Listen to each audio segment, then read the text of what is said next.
Hi friends, नमस्कार। रामायण कथा, राजा निमि की कथा। श्री रामचंद्र जी बोले, हे लक्ष्मण, अब मैं तुम्हें सांप से संबंधित एक अन्य कथा सुनाता हूँ। हमारे ही पूर्वजों में निमि नामक एक प्रतापी राजा रहते थे। वे महात्मा इक्ष्वाकु के 12वें पुत्र थे। उन्होंने बैजंत नामक एक नगर बसाया था। इस नगर को बसाकर उन्होंने एक भारी यज्ञ का अनुष्ठान किया। यज्ञ संपन्न करने के लिए महर्षि वशिष्ठ, अत्रि, अंगिर तथा भृगु को आमंत्रित किया, किंतु वशिष्ठ का एक यज्ञ के लिए देवराज इंद्र ने पहले से ही वरण कर लिया था। इसलिए वे निमि से प्रतीक्षा करने के लिए कहकर इंद्र का यज्ञ कराने चले गए। वशिष्ठ के जाने पर महर्षि गौतम ने यज्ञ को पूरा कराया। वशिष्ठ ने लौटकर जब देखा कि गौतम यज्ञ को पूरा कर रहे हैं, तो उन्होंने क्रोध होकर निमि से मिलने की इच्छा प्रकट की।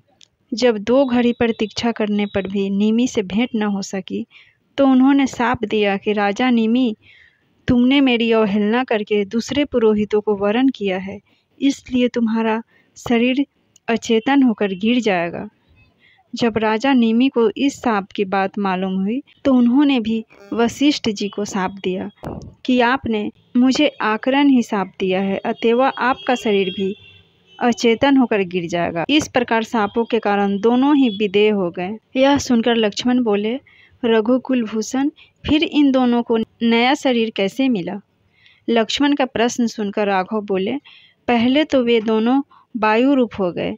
वशिष्ठ ने ब्रह्मा जी से देह दिलाने की प्रार्थना की, तो उन्होंने कहा कि तुम मित्र और वरुण के छोड़े हुए वीर से प्रतिष्ठ हो जाओ, इससे तुम अयोनित रूप से उत्पन्न होकर मेरे पुत्र बन जाओगे। इस प्रकार वशिष्ठ फिर से शरीर धारण करके प्रजापति बने।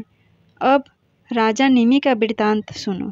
राजा निमि का शरीर नष्ट हो जाने पर ऋषियों ने स्वयं ही यज्ञ को पूरा किया और राजा को तेल के कराह आदि में सुरक्षित रखा। यज्ञ कार्यों से निवृत्त होकर महर्षि भृगु ने राजा निमि की आत्मा से पूछा कि तुम्हारे जीव चैतन को कहाँ स्थापित किया जाए। इस पर निमि ने कहा कि मैं समस्त प्राणियों के नेत्रों में निवास करना चाहता हूँ। राजा की यह अभिलाषा पूर्ण हुई। तब से निमि का निवास वायु रूप होकर समस्त प्राणियों के नेत्रों में हो गया। उन्हीं राजा के पुत्र मिथिलापति जनक हुए और विदेह कहलाए। फ्रेंड्स, दूसरे कहानी में दूसरे वीडियो में लेकर आऊँगी। मेरे वीडियो को लाइक, शेयर और चैनल को सब्सक्राइब जरूर कीजिए। नमस्कार।